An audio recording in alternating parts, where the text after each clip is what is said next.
Admiral James Walker stood at the viewport of Earth's orbital station, his weathered face reflecting the distant stars. The year was 2150, and humanity had just achieved what their ancestors could only dream of, faster-than-light travel. After centuries of looking up at the stars and wondering, they had finally found their answer. They were not alone. "Admiral, the Council representatives have arrived." The young officer's voice pulled Walker from his thoughts. "Thank you, Lieutenant. Tell Ambassador Gray I'll meet him in the conference room." Walker adjusted his uniform and took one last look at Earth below. Blue, beautiful, and finally ready to join the greater galactic community, or so they thought. The Galactic Council's space station was unlike anything humans had ever built. It stretched for miles in every direction, a massive ring of metal, and lighthousing representatives from 12 advanced alien species. Ambassador Marcus Gray tried not to look too impressed as he was escorted through its gleaming hallways. Next to him walked Dr. Eliza Reed, the physicist whose breakthrough had made faster-than-light travel possible. "Remember," Gray whispered. To her, "We're here as equals, not as students." Eliza nodded, but her eyes couldn't help but wander to the incredible technology surrounding them. "Their power systems alone must be centuries beyond ours," she murmured. They entered a vast chamber where curved benches rose in tiered rows. At the center stood a circular platform, and above it floated holographic displays showing star systems and data streams. 12 alien representatives sat in the highest tier, looking down at the humans. The head counselor, a tall being with silvery skin and 4 arms, rose. "The Council recognizes Earth's representatives. Please step forward and state your case for membership." Gray approached the platform, his heart pounding but his face calm. This was the moment humanity had been preparing for since first contact 6 months ago. "Honorable Council," he began, "on behalf of Earth and all humanity, I thank you for this opportunity. We come before you as a young species eager to learn, to trade, and to contribute to galactic peace." He gestured to screens that showed Earth's greatest achievements, its art, its cities rebuilt after the climate wars, its first colony on Mars. "We have overcome great challenges to reach this point. We have united our planet after centuries of division. We have solved our energy crisis and begun to heal our environment. We bring with us unique perspectives and innovations that we believe will benefit all species." The council members watched silently. Gray couldn't read their alien expressions, but he felt a growing unease at their stillness.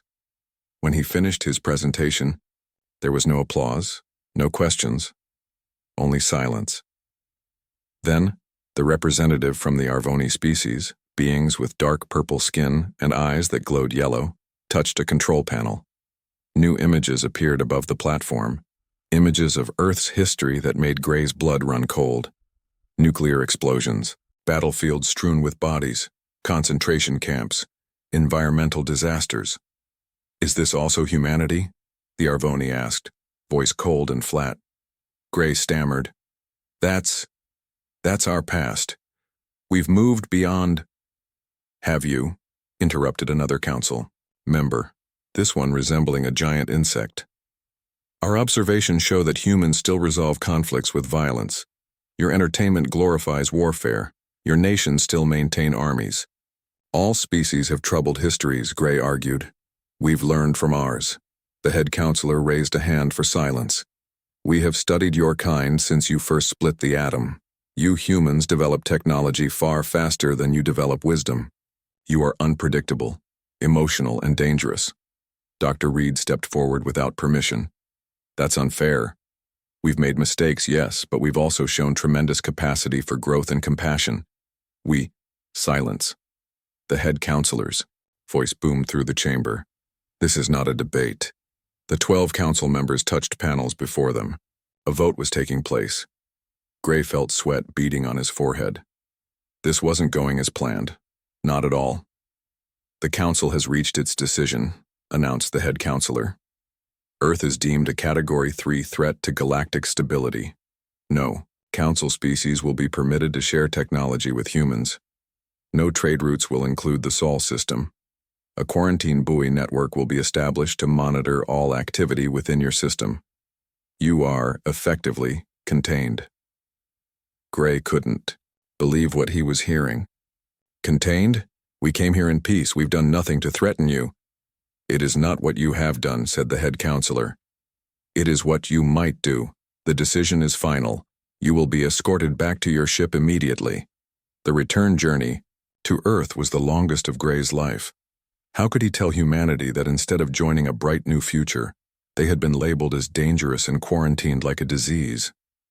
Admiral Walker was waiting when their ship docked. One look at Gray's face told him everything. They rejected us, Walker said. It wasn't a question. Gray nodded. His shoulders slumped in defeat. Worse than rejected. They've quarantined us. No contact, no trade, no technology exchange. They're putting up a network of monitoring stations around our entire system. Dr. Reed's eyes flashed with anger. They judged us by our past, not our potential. They feared what we might become, not what we are. Walker's face hardened. Come with me. Both of you. He led them through the station to a secure room where Earth's leadership had gathered via holographic projection. Presidents, prime ministers, and other leaders from the United Earth government sat in grim silence as Gray repeated what had happened. So that's it? Asked the president of the United Earth government. We're just locked away and forgotten? No, said Admiral Walker, stepping forward. That's what they expect. They expect us to rage against our cage, to prove them right about our violent nature. But we're going to do something they won't expect. All eyes turned to him. We're going to build. In silence. In secret. They think they know humans, but they've underestimated us at every turn. They've studied our wars but missed our greatest strength. Which is? Asked a leader from Africa. Adaptation, Walker said firmly. No species in Earth's history has adapted faster than humans. Put us in a desert, we survive. Put us in the Arctic, we build homes. Tell us we can't fly, we invent planes. Tell us we can't reach the stars. He let the thought hang in the air. Dr. Reed straightened, a new light in her eyes. The Council has given us one advantage. They think they've contained us. They'll stop watching so closely. Meanwhile, I have ideas for improving our FTL drives that could make our ships nearly impossible to track. The president nodded slowly. How long would such a project take? Years. Decades, even. Reed admitted. But what choice do we have? Gray, who had been quiet, finally spoke. They cast us out because they fear what we might become. I say we show them exactly what humans do when backed into a corner. We don't break, we plan, we prepare, and when the time is right, we emerge stronger than anyone imagined possible. One by one, the world leaders nodded in agreement. Then it's decided, the president said. We begin today. Admiral Walker, Dr. Reed, Ambassador Gray, you three will head what we'll call the preservation protocol. Humanity won't just survive this setback. We'll use it to forge ourselves into something greater. As the meeting ended, Walker looked out, another viewport at the stars, the same stars that had just rejected humanity. They think they've seen the worst of us, he said quietly. Wait until they see the best. 50 years had passed since the Galactic Council had cast humanity aside. Earth was no longer the divided planet it once was. The rejection had done what centuries of diplomacy could not. It united humanity with a single purpose. Director Thomas. Reed stood in the vast underground complex beneath what had once been the Antarctic ice shelf. The ice had melted long ago during the climate wars, revealing land that now housed Earth's most secret facility. He was the son of Dr. Eliza Reed, the physicist who had helped develop Earth's first FTL drive.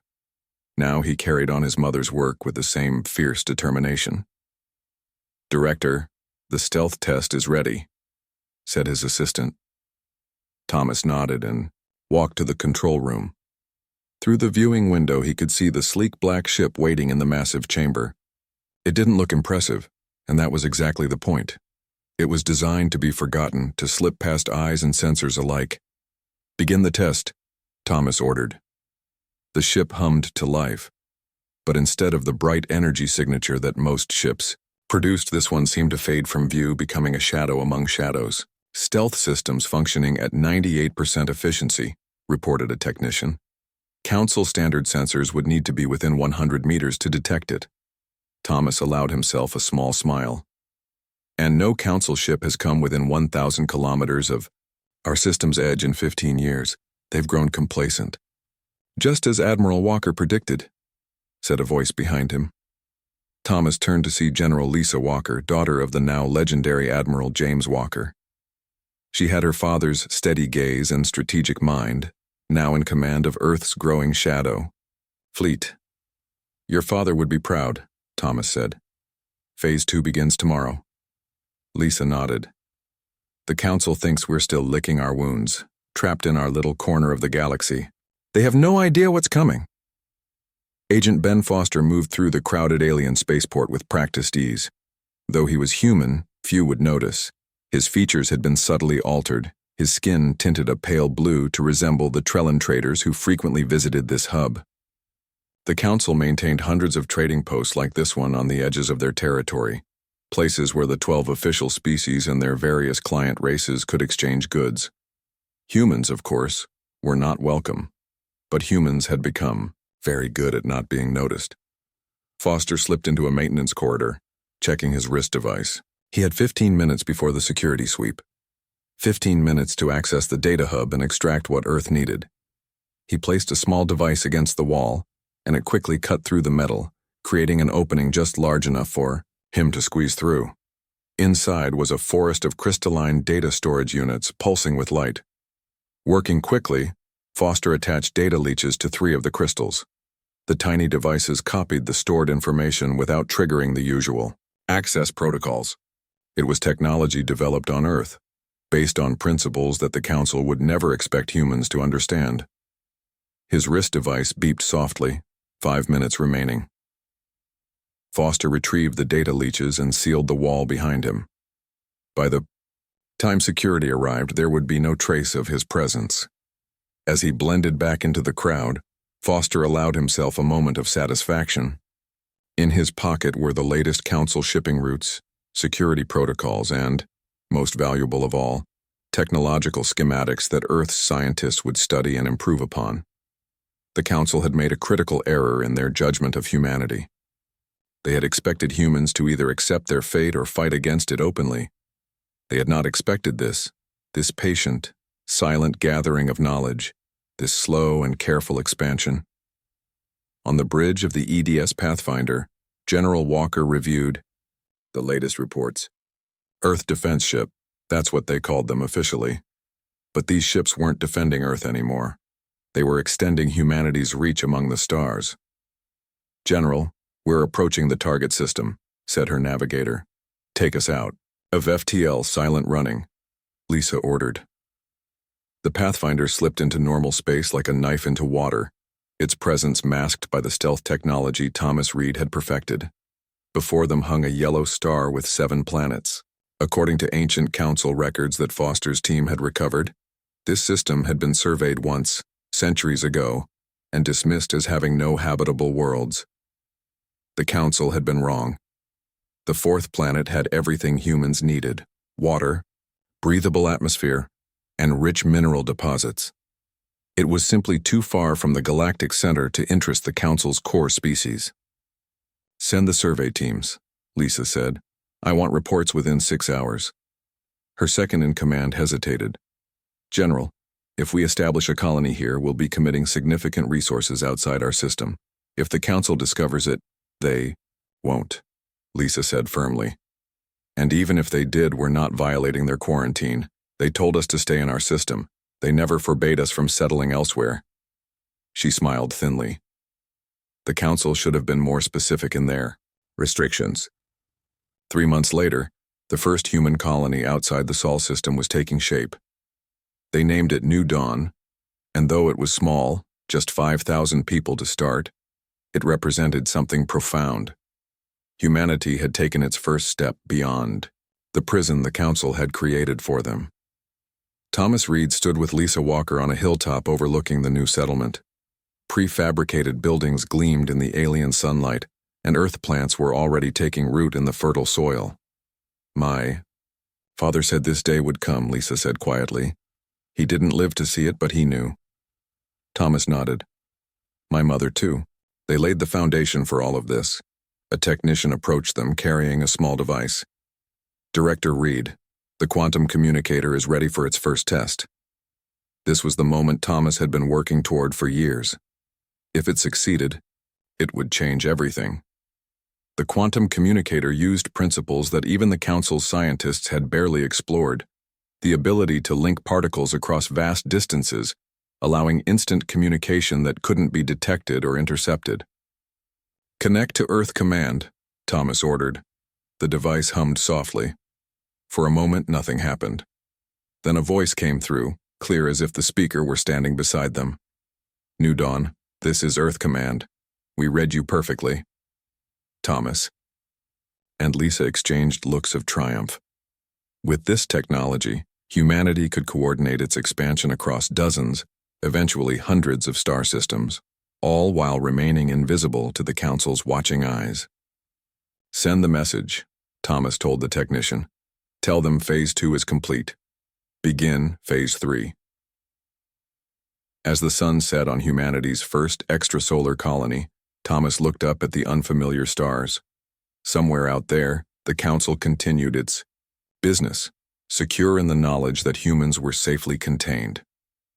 They cast us out, Thomas said softly. But in doing so, they forced us to become something greater than we might have been as just another Council race. We're not building an empire to join them anymore. No, agreed Lisa. We're building one to surpass them. 100 years had passed since the Galactic Council had turned humanity away.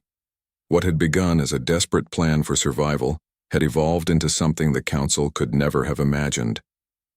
Humanity had not just survived, it had thrived. In the shadows, Commander Alex Stone stood on the bridge of the flagship Defiance, watching as his fleet of 30 ships moved silently through the darkness of space. Each vessel was a marvel of human ingenuity, incorporating both Earth-born innovation and adapted alien technology. Not a single one would register on Council scanners. Commander, all ships report ready, his first officer said. Alex nodded. Set. Course for the Viridian system. Standard stealth protocols. The Defiance and its fleet slipped into FTL travel, vanishing from normal space. Their mission was routine now. Establish another outpost in a forgotten corner of the galaxy. Extend the Shadow Network's reach a little further. The Shadow Network. That's what they called the hidden web of human colonies, outposts, and ships that now stretched across more than 30 star systems. Not an empire, not yet, but the foundation of one. Director Olivia Hayes studied the holographic map hovering before her in the command center of New Horizon, the largest human colony outside the Sol system. Little points of light marked confirmed human settlements, while blue lines traced their secret trade routes. Report from our scouts in the Proxima sector, said her aide, handing her a data pad. Olivia reviewed the information with interest. So the Durrani are seeking independence. From the Council? Yes, Director. They've been systematically denied resources and representation for decades. Council ships have blockaded their homeworld twice in the past 5 years. The Durrani were one of several dozen lesser species that existed on the fringes of Council. Space. Not advanced enough to earn a seat on the Council, they were treated as second-class citizens in the galactic community. They could be valuable allies, Olivia mused. Their mineral resources would help our expansion in that sector, and they have experience navigating Council bureaucracy. Should we make contact? Asked the aide. Olivia considered this carefully. For a century, humans had operated on one principle above all others: remain unseen. But perhaps it was time for a calculated risk. Send a diplomatic team, small, deniable. If they respond positively, offer them what the Council never has: equal partnership. Engineer Jack Morrison wiped sweat from his brow as he made final adjustments to the ship's outer hull. The vessel around him didn't look like much. An old mining craft, the kind used by dozens of species throughout the galaxy. But that was the point. Testing phase complete, announced his assistant. Transformation sequence ready. Jack stepped back and checked the control panel. Initialize adaptive sequence. Before their eyes, the ship began to change. Sections of the hull shifted, rearranged, and changed color. Special nanomaterials altered their molecular structure, transforming the energy signature the vessel emitted. Within 3 minutes, what had been a mining vessel now appeared to be a Council diplomatic shuttle. Perfect, Jack said with satisfaction. And the internal systems? All registering as Maverian technology, as programmed. This was Jack's specialty, adaptive technology that could change not just appearance, but fundamental energy signatures. It allowed human ships to mimic alien vessels to blend in when stealth wasn't an option. Combined with the Shadow Network's stealth systems, it made human activity nearly impossible to track. Package the final specs and send them to the fleet, Jack ordered. Every ship in the network needs this upgrade yesterday. The Council patrol vessel Righteous Path drifted through the Kandari asteroid belt, its sensors sweeping the area routinely. Captain Threll, a member of the mantis-like Vorax species, was completing his final patrol route before retirement. Captain, unusual energy reading at coordinates 227 Mark IV, reported his sensor officer. Threll sighed. Probably just another smuggler hiding contraband. Investigate. Standard approach. As the patrol ship changed course, the sensor officer frowned. Sir, the reading, it's gone. Gone? Did they jump to FTL? No, sir, no FTL signature detected. It's as if whatever was there simply vanished. Threll chittered in annoyance. After 30 years enforcing Council law, he was tired of mysteries. Log it and continue patrol. Probably just sensor ghost from the asteroid field. What Threll couldn't know was that the sensor ghost was actually a human scout ship that had detected the patrol vessel seconds before being detected itself. The scout had activated its newest stealth system, essentially becoming invisible, even at close range. Aboard the human vessel, the crew breathed a collective sigh of relief. That was too close, muttered the captain. Send word to command. Council patrols in this sector have increased by 40% since our last survey. In a dimly lit chamber on the Council's capital world, 12 representatives gathered for an emergency meeting. Holograms showed star charts with strange anomalies marked in red. These reports cannot be ignored any longer, insisted the Arvoni representative, the same species that had shown evidence against humanity a century before. Something is operating in our territories, something that can evade our most advanced detection systems. Perhaps a natural phenomenon, suggested another counselor. Natural phenomena don't destroy our probe ships when discovered, countered the Arvoni. Whatever this is, it's intelligent and determined to remain hidden. The head counselor, a different individual than the one who had sentenced humanity to isolation, but of the same silver-skinned species, looked troubled. What evidence do we have of its origin? Very little. Our outposts occasionally detect ships that appear and disappear. Trade hubs report resources going missing. And most concerning, several minor species on the outer rim have stopped communicating with Council representatives altogether. You believe these events are connected? I do. I believe we are dealing with what our security forces have dubbed a phantom civilization, a group operating beyond our knowledge and outside our laws. The Council chamber filled with concerned murmurs. Could it be the humans? Asked one counselor hesitantly. The Arvoni dismissed this with a wave. Impossible. The quarantine boys show they've barely established a presence on their 4th planet. Their ships are primitive and easy to track. No, this is something else. Something potentially far more dangerous. The head counselor stood. Increase patrols in all affected sectors. I want sensor stations upgraded. Whatever this phantom civilization is, we will find it and determine if it poses a threat to Council stability. On New Horizon, Olivia Hayes met with Commander Stone and Engineer Morrison in a secure conference room. The holographic face of a non-human being floated above the table, the first official ally of the Shadow Network. The Council grows suspicious, said the alien, a Durrani elder named Trell. Their ships ask questions about missing resources, about changes in our trade patterns. But they don't suspect an alliance with humans? Asked Olivia. Trell made a sound, like quiet laughter. They believe humans are still trapped in your home system, licking your wounds from their rejection. The Council's arrogance blinds them to what's happening right under their noses. Nevertheless, said Alex, we should accelerate the timetable. More Council patrols mean more chances of discovery. Jack nodded in agreement. My teams have completed the adaptive technology rollout.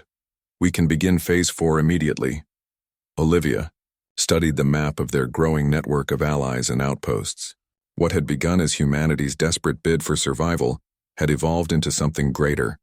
A shadow alliance of species who had all, in one way or another, been cast aside by the Council. The Council cast us out because they feared what we might become, she said quietly. They never imagined that in doing so they would create exactly what they feared most, an alternative to their power. An empire born in shadow, Alex said with a smile, ready to step into the light when the moment is right. 150 years had passed since humanity's expulsion from galactic society. What had once been a handful of hidden outposts had evolved into the Aurora Federation, an alliance of over 100 worlds and a dozen different species, all united by a common history of Council neglect or oppression. Admiral Rachel Stone, great-granddaughter of Commander Alex Stone, stood on the command deck of the Federation flagship Revelation.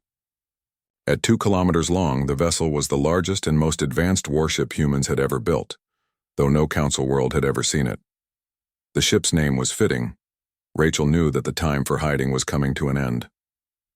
Status report, she ordered, her voice calm despite the tension hanging in the air.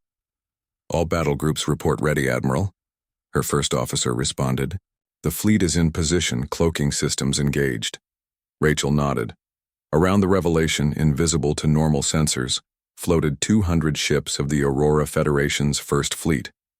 Each vessel represented the pinnacle of human and allied engineering, technology that had evolved in isolation from Council influence, taking different paths than what the established powers considered possible. And our allies? The Durrani Defense Force is standing by. The Krell ships have taken position near the Arcturus Gate. The Valen fleet awaits your signal. Rachel allowed herself a small smile. The Council had made many enemies over the centuries. With their arrogance, now those enemies had a common banner to rally behind. The Aurora Federation. Very good. Now we wait. Diplomat William Hayes walked through the corridors of Nexus Station, the commercial hub that had become the unofficial capital of the Aurora Federation. Unlike the sterile, gleaming hallways of Council stations, Nexus was a vibrant mixture of architectural styles reflecting the diverse species that called the Federation home. The latest intelligence report, sir, said his aide, handing him a datapad. William scanned the information, his expression growing serious. So it's confirmed? The Vex are moving toward Council space? Yes, sir. Our long-range scouts verified it yesterday. The Council remains unaware. The Vex. The name sent a chill down William's spine. They weren't a species, but a force, a swarm, of self-replicating machines from beyond the galactic rim, consuming everything in their path. Federation deep space monitors had detected them 3 months ago, and projections showed they would reach inhabited systems within weeks. Have we completed evacuation of the border worlds in their path? Yes, sir. All Federation citizens have been relocated to safe systems, William nodded. And the Council worlds in the projected path? 3 major colonies, 7 outposts, population approximately 4 billion. The Council still has no idea what's coming. William stared out a viewport at the stars. For a century and a half, humanity and its allies had hidden from the Council, building their strength in secret. They had planned to reveal themselves on their own terms when the Federation was ready. But now, fate had forced their hand. Contact Admiral Stone, William said firmly. Tell her it's time. Council investigator Theron, a tall, thin alien with pale blue skin, stood before the Galactic Council with findings from his 20-year investigation. Counselors, I have finally uncovered the truth about the Phantom civilization, he announced. My evidence is conclusive. The council chamber, normally filled with the murmur of side conversations, fell silent. "Proceed," said the head counselor. Theron activated his presentation. Holographic images appeared, ships with unfamiliar designs, outposts hidden on moons and asteroids, and most damning of all, humans walking among alien species that had no official contact with Earth. "The phantom civilization is no phantom at all," Theron said. "It is a federation of worlds led by none other than humanity itself." Gasps and exclamations filled the chamber. "Impossible," the Arvoni representative shouted. "The humans are contained in their home system. Our quarantine, boys, have been feeding us false data for over a century," Theron interrupted. "The humans developed technology to hack our systems decades ago. The readings we've been seeing from Sol are simulations." "If what you say is true," the head counselor said slowly, "then where are these humans now? How vast is their territory?" Theron hesitated. "That's the most troubling part, counselors. I don't know. My investigation suggests they control at least 100 worlds, possibly more. They've been operating beyond our knowledge for generations, forming alliances with minor species we've neglected." The council erupted in angry debate. Some called for immediate military action. Others demanded diplomatic contact. A few simply sat in stunned silence, trying to comprehend how they could have been so thoroughly deceived. The head counselor raised his forearms for silence. "This is a crisis unprecedented in council history. I'm calling for an emergency session of the full assembly. All council worlds must be informed of this threat immediately." As the council members filed out, Theron remained behind, looking at his evidence. He had spent his career tracking the phantom civilization, only to discover that the council's own actions had created it. Had they simply welcomed humanity a century and a half ago, none of this would have happened. Some mistakes, it seemed, could not be undone. The Vex swarm descended on the council colony world of Pelios like a metallic storm. Millions of machine entities, each the size of a small vehicle, blackened the sky as they began systematically dismantling everything in their path. Buildings, vehicles, even the ground itself, converting all matter into more of themselves. The Council Defense Fleet fought bravely but hopelessly. Their weapons were ineffective against the sheer numbers of the swarm, and their defense strategies had never been designed for such an enemy. "Central Command, this is Pelios Defense. We are overwhelmed, requesting immediate evacuation support. Civilian casualties already in the millions. We cannot hold—" The transmission cut off abruptly. In the Council Emergency Command Center, military leaders watched in horror as the signal from Pelios went dark. Sensor data showed the Vex swarm already moving toward the next world in their path. "We've lost Pelios," announced the Supreme Commander grimly. "At current speed, the Vex will reach Doran Prime in 3 days, Valis in 5. Our fleets cannot be repositioned in time." "What about evacuation?" asked a civilian leader. "With what ships? We would need thousands of transports to evacuate billions of people. We don't have the resources." As despair settled over the command center, an aide rushed in. "Supreme Commander, unknown ships have appeared in the Pelios system." "The Vex?" "No, sir. It's a fleet. Hundreds of ships, design unknown. They appeared out of nowhere, as if they were invisible until now." The main screen shifted to show the new arrivals. Sleek vessels of unfamiliar design moved in perfect formation toward the Vex swarm. "Open a channel," ordered the Supreme Commander. "Let's find out who our mystery guests are." The screen flickered and a human face appeared. A woman with stern features and a uniform bearing unfamiliar insignia looked back at them. "This is Admiral Rachel Stone of the Aurora Federation Fleet. We've detected a Class 1 threat to all sentient life in this sector. We are moving to engage and contain. We recommend you evacuate all remaining citizens from Pelios' southern continent. We will hold this line." The Council Command Center went silent in shock. "Humans," whispered the Supreme Commander. "The phantom civilization. It's real." They watched as the human-led fleet engaged the Vex with shocking effectiveness. Energy, weapons unlike anything the Council had developed, tore through the swarm. Smaller ships darted between the machines with impossible agility, deploying devices that disrupted the Vex communication network. Hour after hour, the battle raged. The council leaders watched, transfixed, as the supposedly primitive humans and their allies fought with technology and tactics far beyond what should have been possible. "They're winning," said a council tactician in disbelief. "They're actually pushing the Vex back." By the following day it was over. The Vex threat had been contained, though at great cost. Dozens of the Aurora Federation ships had been destroyed in the battle, and half of Peleos lay in ruins. But billions of lives had been saved, council citizens who would have perished without intervention. As relief ships landed on Peleos, the survivors stared in wonder at their rescuers. Humans walked among Durrani, Krell, and other species the council had dismissed as insignificant, all working together with an efficiency born of long practice. The phantom civilization had finally stepped into the light, and the galaxy would never be the same. 200 years had passed since the Galactic Council had cast humanity aside. The galaxy was no longer the same place it had been. The battle at Peleos had changed everything. The Council's secret was exposed. They were not the all-powerful guardians of peace they claimed to be. And humanity's secret was revealed as well. They had not stayed contained and helpless, but had built something remarkable beyond the Council's sight. President David Reed stood at the window of his office, on Nexus Station, watching ships come and go from the massive space dock. As the elected leader of the Aurora Federation, he carried the legacy of his ancestor, Dr. Eliza Reed, whose work on FTL drives had started humanity's journey to the stars. Now that journey had come full circle. "Mr. President," his aide said, from the doorway, "the council representatives have arrived." David nodded. "Show them in." The door slid open, and 3 council members entered.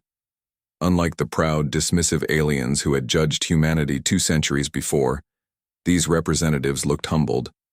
The recent events had shaken the very foundation of their authority.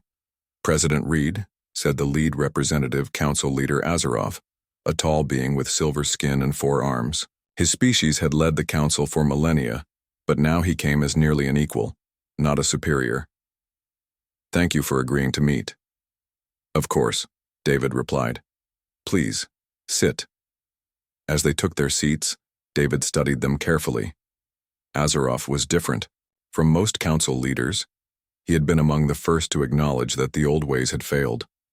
Beside him sat representatives from 2 other council species, both looking uncomfortable in this human-led space station. "I'll be direct," Azeroth said. "The Vex threat continues to grow. Despite your Federation's victory at Peleos, our analysts believe they will return in greater numbers. The Council's defenses are inadequate." "You're asking for our help," David said. It wasn't a question. "Yes. Our scientists have analyzed your weapons technology. It's unlike anything we've developed, more effective against the Vex than anything we have." David nodded. "Different paths lead to different destinations, Council Leader. When you isolated us, you forced us to innovate in ways you never considered." "Clearly," Azeroth agreed. "But there is more.